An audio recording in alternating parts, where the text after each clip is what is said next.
All right, so we have some slow ass moving energy coming up here, and it's mostly because somebody is cultivating and trying to get to a place of happiness. Like they're trying their very hardest to manifest the happiness that they want. So they're taking it slow, they're being very cautious with it, but they're really putting in the work necessary. Okay, they're really trying to put in some sort of like foundation, if that makes sense. They're really putting in the grunt work. They're not trying to speed past this, they're not trying to hurry things up. They're trying to be gradual with it. It's a gradual pace, and it's obviously towards everlasting, right? So at least to try to make something last for a long time. Now with release your ex, time to release, time to clear your energy. The only card I see here regarding, well, actually there's two cards I see here regarding this. Actually, four. Death, Tower, and the Eight of Cups. Like, those cards right there does talk about clearing your energy. And even the Hierophant, in a way, can do that. And you would think that the Hierophant would have that release your ex sort of type of energy, but when it comes to fives, you are shifting or changing something. And that change is releasing of something, letting something go, and embracing something new. And it's usually just like both of those is happening at the same time, adjusting, changing.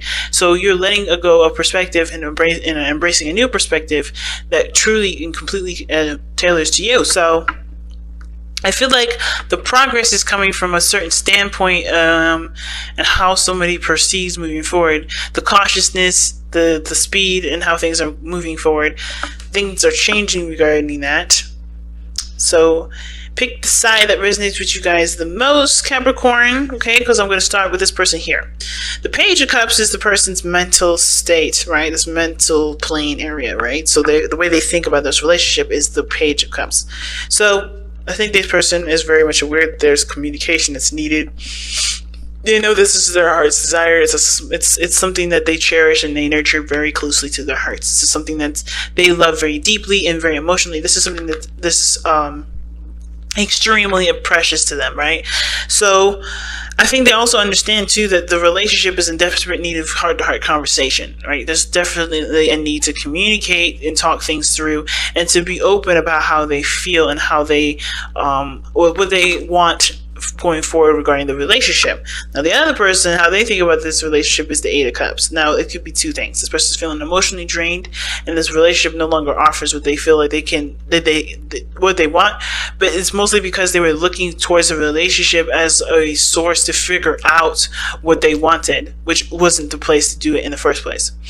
Well, it was, because I think the relationship displayed something to them that honestly would help them go after what they want, right? That I don't know if this is them saying, you know what, I'm done with this relationship. It served me for a purpose of finding my true self or finding what makes me happy. I'm done. It could be just that this person realizes what they don't want, but they also see the relationship as an opportunity to seek out what they do. But the relationship, here's the thing, the Eight of Cups, you don't know what your heart's desire is yet. Not until the Nine of Cups. And I feel like this is probably, like, they know what they don't want, and they're going in this relationship thinking, I don't want what I don't want. I don't want, obviously, what I already know doesn't make me happy. I think this also person shows that they're emotionally drained with the situation, and they're looking to find what their heart's desire really is, right? Well, this person has it. Obviously, I think this person's seeking it. It's interesting, right? You got the seeker and the obviously the person that possesses the heart's desire, and this person is literally looking for the Page of Cups. Right? And I think that they are so emotionally drained that they don't obviously see that what they have, the person that they, the thing that they want is right in front of them, because they are already looking at the situation from a standpoint of, I don't want this. I've gone through this. I don't know everything that they've been through, or the situation from a standpoint of what makes them dissatisfied. Now, how they're showing themselves is the King of Wands. They're going after what they feel. They're going by the moment here. When the King of Wands comes up, there's no really long-term energy. This is all like in the moment kind of rapid thought. So they're not coming from a place of trying to create something for the long term. They're creating, they're going based off their hearts and their heart's desire in the moment. I know it sounds very Knight of Wandsy, but the King of Wands does construct this in a very creative way. It's not flighty like the Knight of Wands. It's more of a, I'm truly going to truly going after what I want, truly going after what makes me feel good. And they are truly just being in the moment and just finding the happiness within themselves and not trying to find it outside of themselves. So the way that I feel with the King of Wands differs from the Knight of Wands is that the King of Wands, he commits to what he wants to do, and he makes, he does put in the energy and the time to grow it to its fruition. The Knight of Wands is just like, he's great with fun and having, starting something and coming up with great ideas. But of course, when shit hits the fan and it gets a little serious, even if it's a project that he wanted to start out initially, he doesn't stick around. And the King of Wands, in my opinion, he does stick around for it, but it's of course because he understands that he knows what he wants and he knows what he's going for, and therefore he can continue to use that energy of passion to continue to build on that.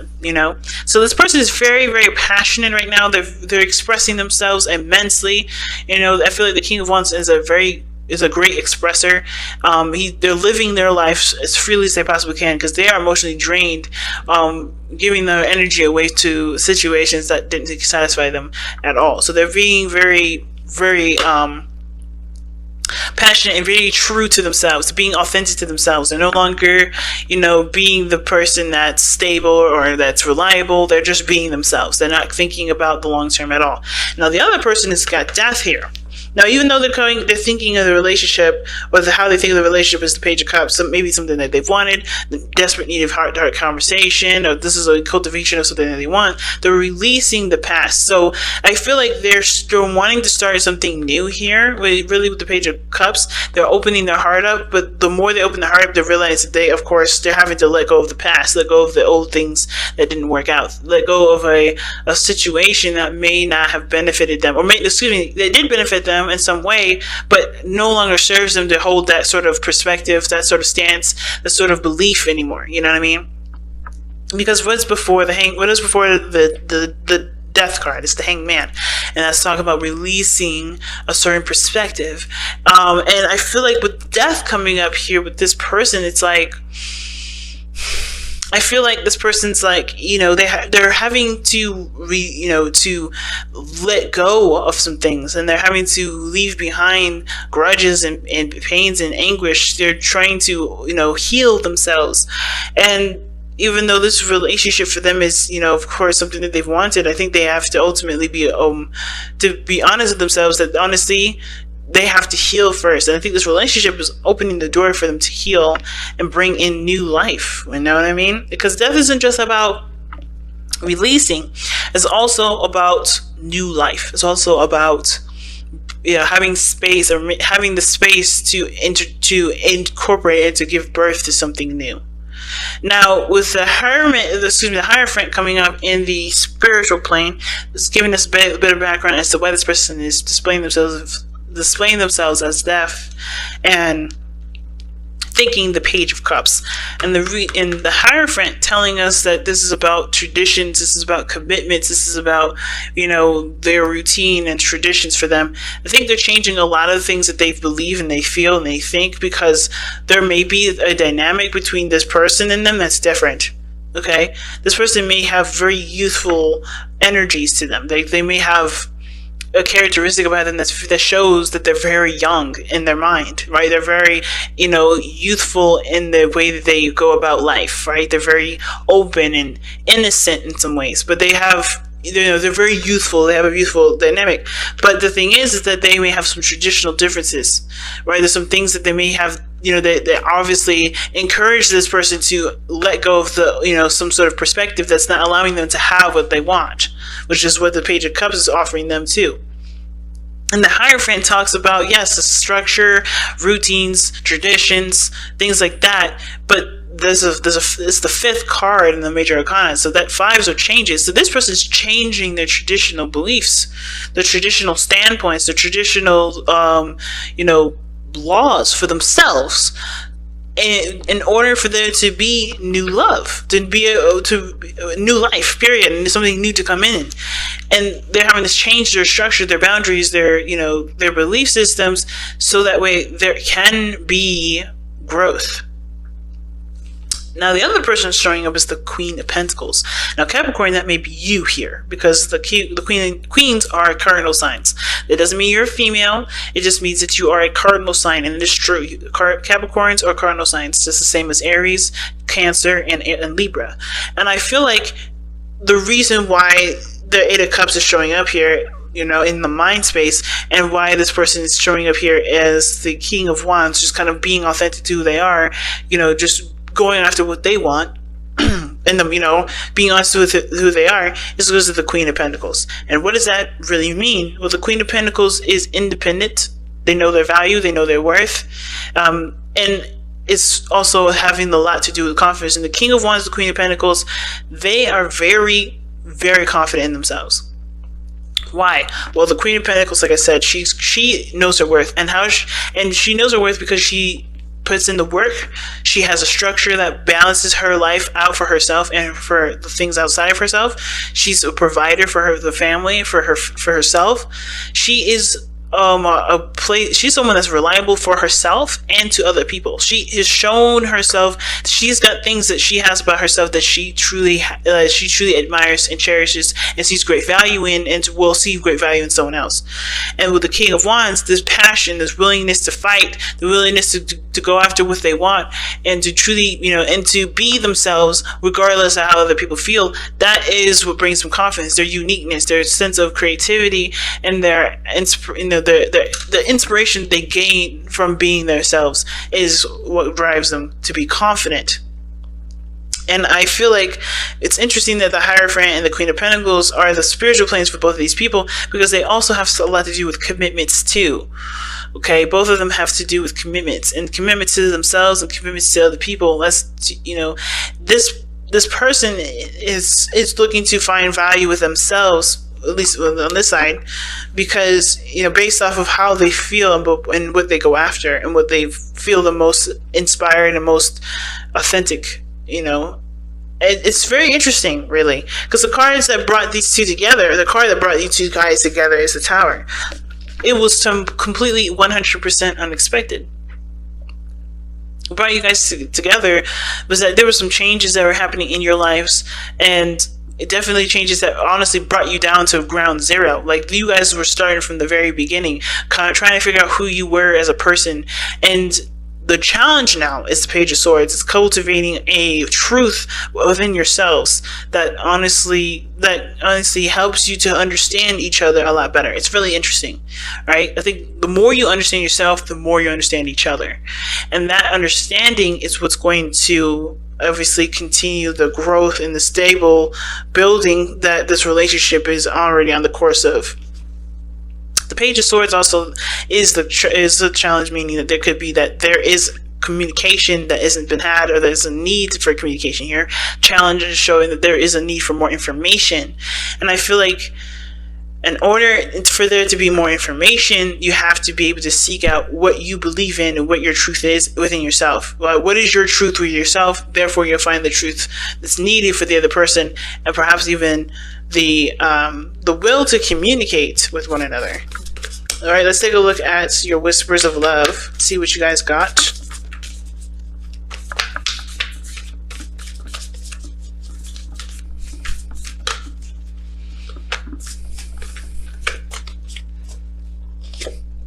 Oh wow, focus on love. I haven't seen this card in a little bit. Focus on love. Look for the good attributes in each and every person in your life.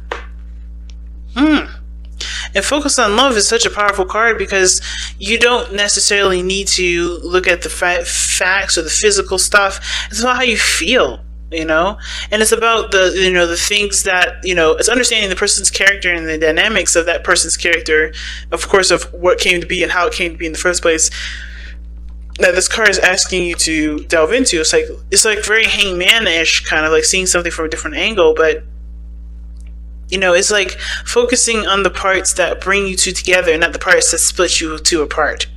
Releasing your ex isn't necessarily about letting someone go from the past. It's also about letting go of it's really about letting go of the pains or the things that hold you back from that's keeping you from being able to have a future with either a new person or the person that you want to return to.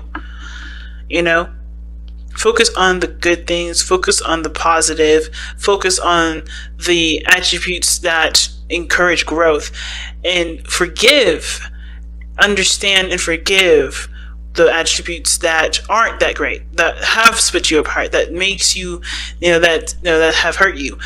Understand and forgive those, and put them to rest. It's big, family. It's really big. And with that said, I'm going to go ahead and let you guys go.